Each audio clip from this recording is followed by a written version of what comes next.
What I want to do in the next few minutes, just briefly, is this is a laboratory, so it's experimental. First of all, talk a little bit about identity. Then we'll do something a little academic and talk about definitions. And there's going to be a quiz. So labs are in universities, so there's going to be a quiz. Or a pub quiz. You can say it's like a pub quiz, all right? And then finally, I'll give a personal story about a migration of 20 kilometers that really changed my world. All right, first of all, identity. I am not Amsterdam. I am Harold Otto.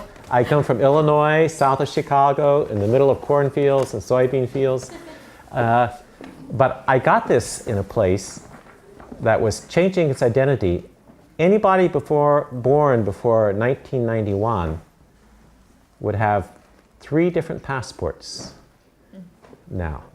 Now, some of you know this story. So no fair, you can't say this. I was working in a place in a harbor in 2012 at a port town military base.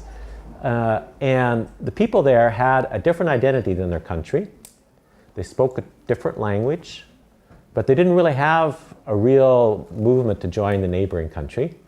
And I was walking one Sunday afternoon, it got cold, I went in the secondhand shop, and I got this. And Amsterdam, I think, is a good worldly migration city. It's an example throughout the centuries of people mixing, accepting, and especially since Laura is in the Netherlands. So I wore this tonight. Now, the quiz.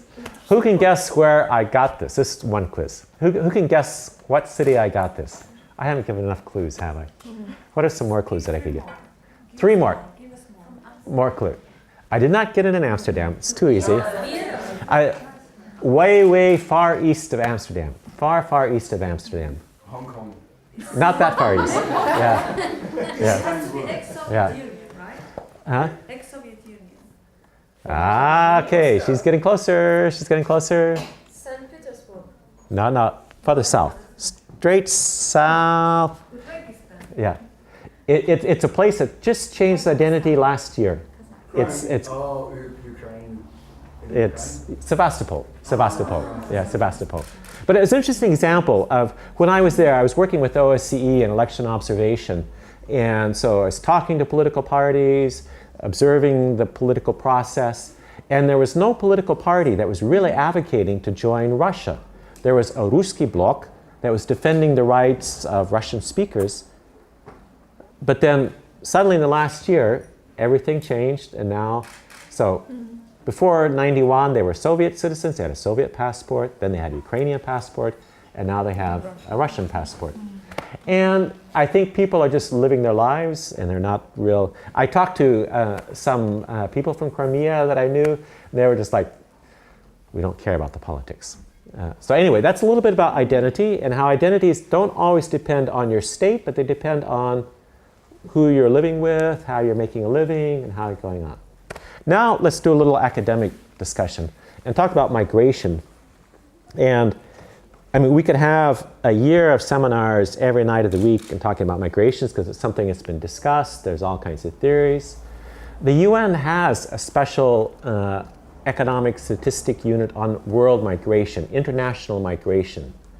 And it's interesting how they define that because there's all kinds of ways that people move. Originally Homo sapiens were nomadic. And there have been wonderful projects here in Vienna to touch on that theme, urban nomads, and how we as humans are nomadic, we move. But that doesn't really count under migration in the UN definition. And of course, and I think this is part of, as Homo sapiens became spiritual, pilgrimages became part of, most spiritual traditions have the idea of pilgrimages. You go somewhere, and in that way you gain understanding. But in the UN tradition, that's not a migrant. And to kind of cut through all the legal mumbo jumbo, basically UN says if you go somewhere and you have a mailing address, then you are a migrant in this other country, international migrants. And it's an old concept that's worked, but of course now we're now in an e-age. And I don't know how many of you folks depend on putting a piece of paper in a box and putting a stamp on it, sending it somewhere else. like I said, I'm old school. And when I was working in Kinshasa in the Congo, I had a relationship with a French woman, and there was the wonder. And one Thursday, I got a piece of paper that she had put in a box in her village north of Lyon on Tuesday. And it came to my address in Kinshasa, Gombe. And it's a miracle of our international system that can happen. But anyway, UN says that you're an international migrant if you go somewhere where you have an address. Okay, here's a question. How many international migrants are there? Because they try to keep track of that. And this is not people who spill the beer all the time, sorry. It doesn't count refugees or the undocumented migrants, because there are millions of people who go to countries that are not documented, but it's the people who are officially registered. Take a guess. How many people in the world are in that category? I'll give you a baseline. In 1990, there were 158 million. In 2000, there were 175 million. How many, and my latest statistics I have is 2013. How many do you think there were in 2013? 210. Pretty close. Pretty close. 300. She's actually close. 232 million. Now here's the kind of interesting conceptual thing. If all these migrants could somehow get passports and be in Migrolandia, be citizens of Migrolandia, how would that rank of all the nations in the world, of all the countries in the world, where would that rank in population? Philippines. No. So, okay, the biggest country in the world is China. Okay, giving that away. It's not number one because China has 1.3. Top 10, no? Yes. Yes. Greenland. No, top 10. No. Where does it rank? Where does it rank? So you have China number 1. 7. You have India number 2. Number 3. Okay. So putting in the rank here. I actually okay. So you have USA is number 3. You have Indonesia is number 4. And the 5th largest country in the world would be Migrolandia, these international migrants. People who started off in Romania, ended up in Vienna, or started off in Illinois in the US, and ended up in Vienna. We would be part of this country. Now, here's another quiz question. Take a guess which country has the most migrants. Let's try guessing the top 5 countries with migrants, international migrants. USA is number 1. So I'm proud that's one thing that I'm proud USA is number 1. We're in number 1 in international migrants. So number 2. I was tempted to say Kansas. Okay. Yeah, okay. So number 2. Now think number 2. Canada. No. Australia. And actually, this is a positive rivalry between the US and Germany. Russia. Russia. Russian Federation is number 2. Yeah, and I wish that the right-wingers in America would say, we want to stay number 1 and accept more migrants. But anyway. So Russia's number 2. Guess which one's number 3? Germany. Okay, and I'll buy a drink for a person who guesses number 4 and number 5. South France. Africa. England. UK, of course. South Africa, surely. The Gulf. Australia. Australia. Gulf countries. No. How many guesses do we have to go through? So we had because you can't go through all the countries of the world until I finally buy you drinks. Okay, we had let's say we already had 5 guesses. We'll have 3 more. We'll have 3 more guesses. Canada. No. Turkey. No. Sweden. Japan. Saudi Arabia. No. Whoa! I gave the answer before you got. Okay, maybe I have to buy you a drink. It's amazing. Saudi Arabia has 9 million immigrants. US has 30. You count slaves too. 46 million. 46 million. Russia has 11 million. Germany has 10 million. Yeah, exactly. Saudi Arabia has 9 million. Now, here's Saudi Arabia are indented laborers. Yeah, exactly. Living Working sellers. slaves. No address. No, this is the UN definition. So we can think of. Now, here's going to be the really hard one. And I'll buy 2 drinks if you get it within 5 guesses. We have to move on because we're okay. If you guess it within 5, you have 5 chances to guess number 5. UAE. UK. Number 5. This is a woman who studied international development and studied well. Yeah. Yeah. United Arab Emirates has, it's amazing. Their citizens is only 1.4 million, and they have 8 million immigrants. You did your homework. Okay. Now the personal story. Because, Cheers for her, by the way. yeah. No, it's not going to you. She has to drink them. I'll watch to make sure she drinks it. Her partner doesn't get it. I know he's going to make sure that she gets it. But I won't let her give them to you. I know how the Dutch like to drink. Anyway, now, personal story. And this is shifting from big migration, from Illinois to Vienna, or Illinois to Kinshasa, Gombe, Congo. And it was a very important migration for me. And as I was thinking about this, I realized it changed my world. And it was only a 20-kilometer migration.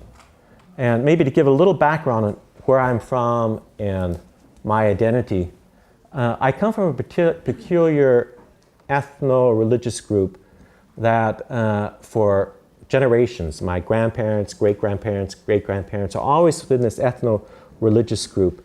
And they were primarily from the Vosges. They're from the Swiss. They came in the 17th century to the Vosges Mountains and the Alsace.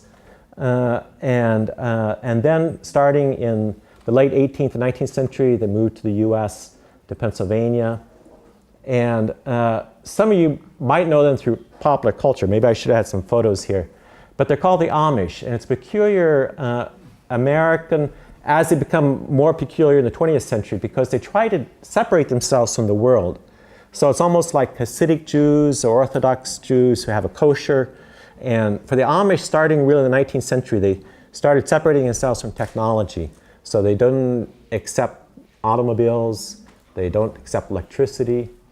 And so that was always part of my background, my worldviews, indirectly, because just the year before I was born, my father, who was on his father's farm, and they were prosperous, but they were only using tractors.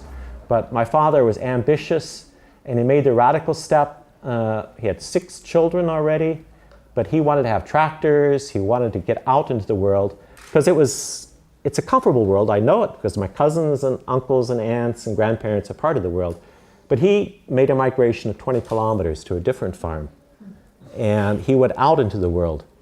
And because he did that, when I was born, I was always in this bridge between this ethno-religious community and a broader world. Because we were outside of that settlement. My grandfather's grandfather had started a settlement in Illinois in the middle of the 19th century, and where everybody was.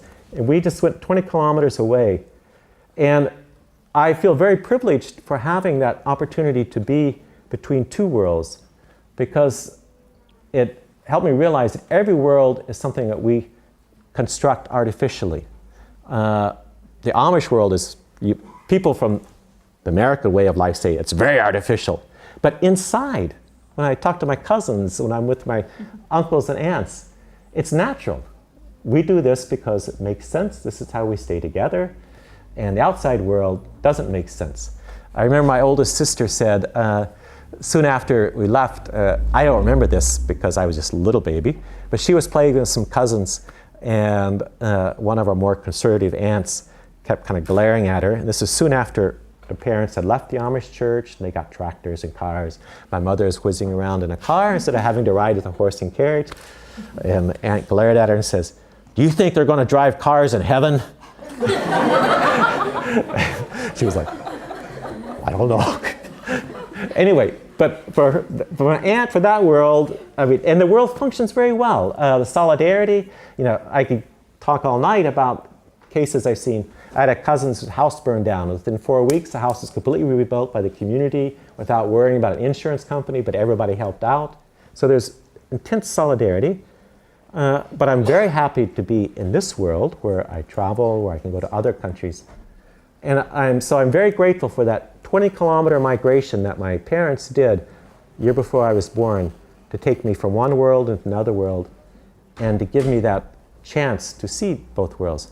And I think that's what migration, well, it sparks creativity, because it gives us fresh eyes.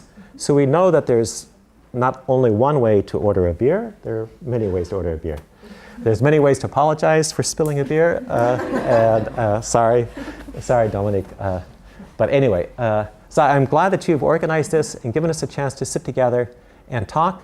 And as a lab, of course, it's not just us four talking, but it's when all these people from North Korea, wherever, during the break, that we can talk to each other and exchange the ideas. And I've been very privileged to be in different situations throughout the world where I could talk to people about their understanding of this world. Thank you. Thank you, Harold.